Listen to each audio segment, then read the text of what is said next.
Bonjour, alors je vous préviens tout de suite, dans cette vidéo je vais énoncer quelque chose qui est tellement évident, tellement trivial, que c'en est une lapalissade.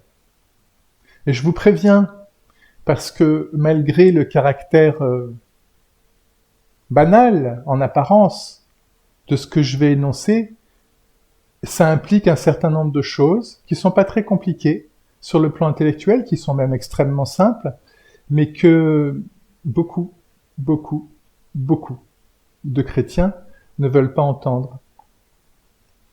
Je vous ai prévenu. Alors, je dirais que ça a commencé, l'idée de faire cette vidéo a germé suite au fait que j'ai posé une question hier à quelqu'un sur Instagram. Alors je ne me rappelle plus ce qu'il disait exactement, mais il parlait de, si je me souviens bien, de choses que Dieu déteste. Alors je lui ai demandé sur quel verset il s'appuyait, parce que il y a encore beaucoup de gens qui parlent de la Bible sans donner les numéros de versets. Alors je cache pas que j'ai pas étudié la théologie et que la Bible je la lis, essentiellement les évangiles d'ailleurs, mais je ne connais pas tout. Bien évidemment. Alors, je lui ai demandé sur quel verset s'appuyait son propos. Alors, il a eu la gentillesse de me répondre Proverbe 6,16. Je vous le lis. J'ai une très mauvaise mémoire, donc je vous le lis, comme ça au moins ce sera énoncé correctement. Il y a 6 choses que l'Éternel déteste, et même 7 qui lui sont en horreur. Voilà, c'est simple. Il y a 6 choses que l'Éternel déteste, et même 7 qui lui sont en horreur. Proverbe 6,16. Alors avant d'entrer dans la palissade, je vais aller dans la conclusion de la palissade. Je vais vous dire tout de suite ce que j'ai répondu à cette personne sous forme de commentaire. Je lui ai dit, eh bien la personne qui a écrit ce verset n'a de toute évidence pas la moindre idée de ce qu'est Dieu.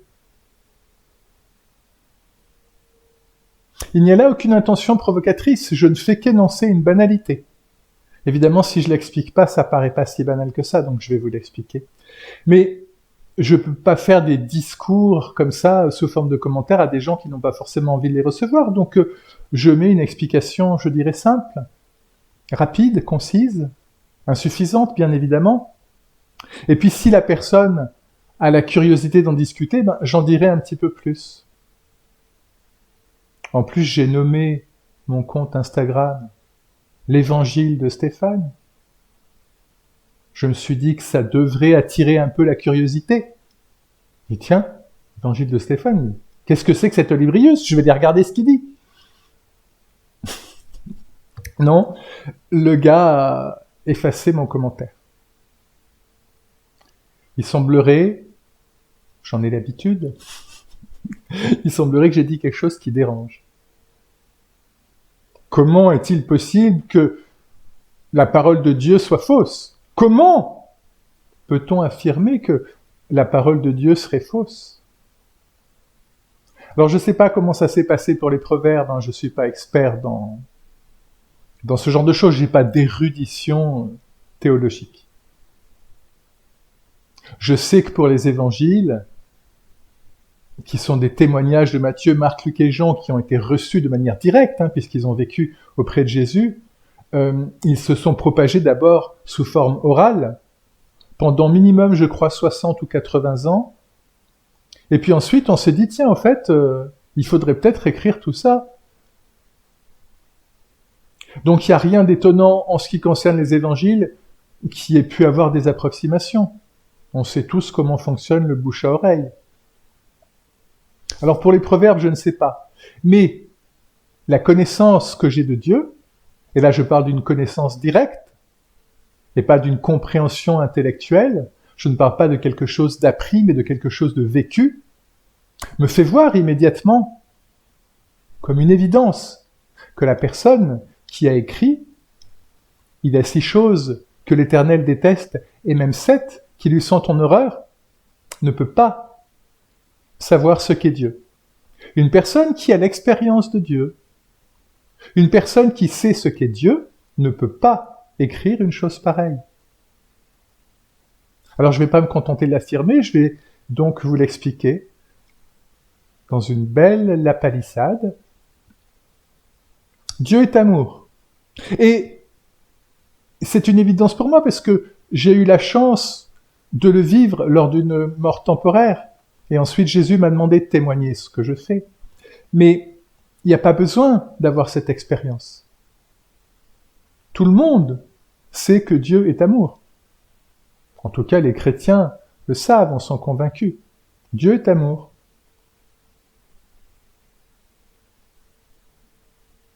Alors là, je vais expliquer un petit peu. Ça rend la palissade un peu plus intéressante. La différence entre l'amour de Dieu, enfin une grande différence entre l'amour de Dieu et le nôtre, c'est pas simplement que l'amour de Dieu il est divin alors que le nôtre c'est un petit amour humain étriqué.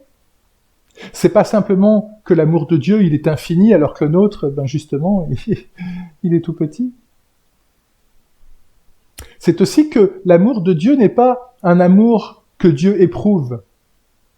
Nous, les êtres humains, nous éprouvons de l'amour. Pas pour tout le monde la plupart du temps, à moins d'être un grand saint. Nous éprouvons de l'amour. Un petit peu pour une personne, un peu plus pour une autre. Énormément pour celle-là, au point qu'on a envie de passer toute sa vie avec. Et puis pas du tout pour celui-là. Si, je vais dire que je l'aime. Je suis un bon chrétien, je vais dire que je l'aime, mais intérieurement, ça résiste un petit peu. Nous éprouvons de l'amour. Dieu n'éprouve pas de l'amour. Dieu est amour. Et éprouver de l'amour et être amour, c'est pas la même chose. Alors, la palissade, j'en ai bien fait l'introduction. Hein. La palissade, c'est que si Dieu est amour, il ne peut pas ne pas aimer. Nous éprouvons de l'amour. Un peu, beaucoup, pas du tout. Nous pouvons ne pas aimer. On est très fort pour ça, malheureusement. Dieu est amour, il ne peut pas ne pas aimer. Alors j'ai pris dans la vidéo précédente l'exemple du soleil qui brille pour tout le monde et qui ne peut pas ne pas briller. Le soleil brille, c'est comme ça. Et de même que le soleil brille, qu'il brille pour tout le monde et qu'il ne peut pas ne pas briller, Dieu est amour. Il aime tout le monde, pas parce qu'il éprouve de l'amour, mais parce qu'il est amour. Il aime tout. Il ne peut pas ne pas aimer. Et donc, il est absolument aberrant. Et c'est encore plus aberrant qu'on refuse de l'entendre. Mais bon. Il est absolument aberrant de dire Dieu déteste ceci ou cela. Dieu déteste le péché. Dieu déteste les pécheurs. Mais non. Du fait même que Dieu est amour, elle est là la palissade, mais je préfère le répéter un peu trop plutôt que de ne pas être entendu. Du fait même que Dieu est amour, il ne peut pas ne pas aimer, il ne peut pas détester quoi que ce soit. Dieu ne déteste pas le péché. Dieu ne déteste pas les pécheurs.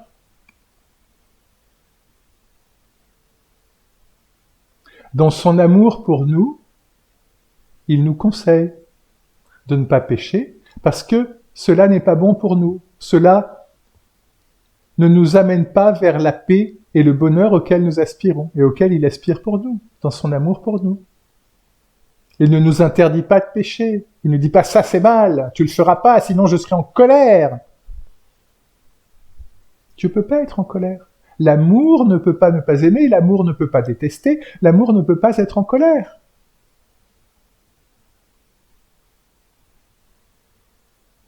Il nous conseille de ne pas pécher. C'est un peu, sur le plan spirituel, comme si nous étions tellement stupides que nous aimions nous taper sur la tête avec un marteau. Et que Dieu nous disait, mais arrête, ne fais pas ça. Tu te fais du mal. Alors évidemment, là, c'est un petit peu plus compliqué. Mais ça se résume à ça. Et il y a des gens qui disaient, oh, moi j'ai le libre arbitre, hein, je fais ce que je veux, je crois pas en toi, et je me tape sur la tête avec un marteau si je veux. Ben ouais, si tu veux. Mais tu te fais du mal. Tu t'en rends pas compte, c'est ça le drame. Mais tu te fais du mal. Il y a des gens qui ont une maladie génétique qui fait qu'ils ne sentent pas la douleur. Alors quand ils sont enfants, ils sont très turbulents, ils se font pas mal. Ils sautent, ils courent, ils s'amusent comme les enfants. Sauf que comme ils sentent pas la douleur, ils se font énormément de fractures.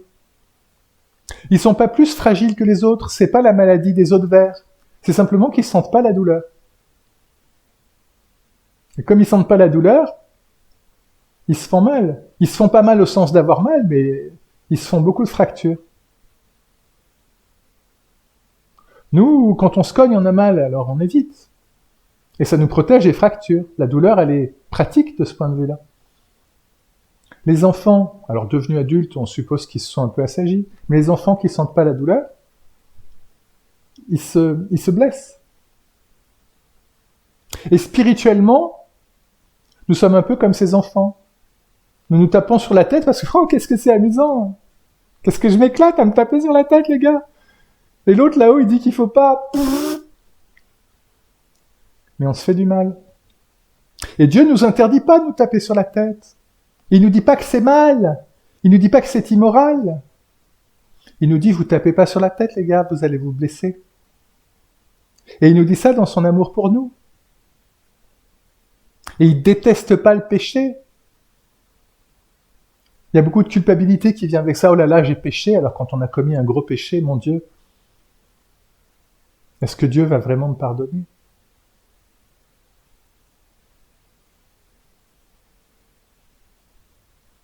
Mais il ne nous interdit pas de pécher. Il nous explique comment faire pour être le plus en paix et le plus heureux possible. Et là aussi, c'est une évidence. Pour être le plus en paix et le plus heureux possible, il ne faut pas se taper sur la tête avec un marteau.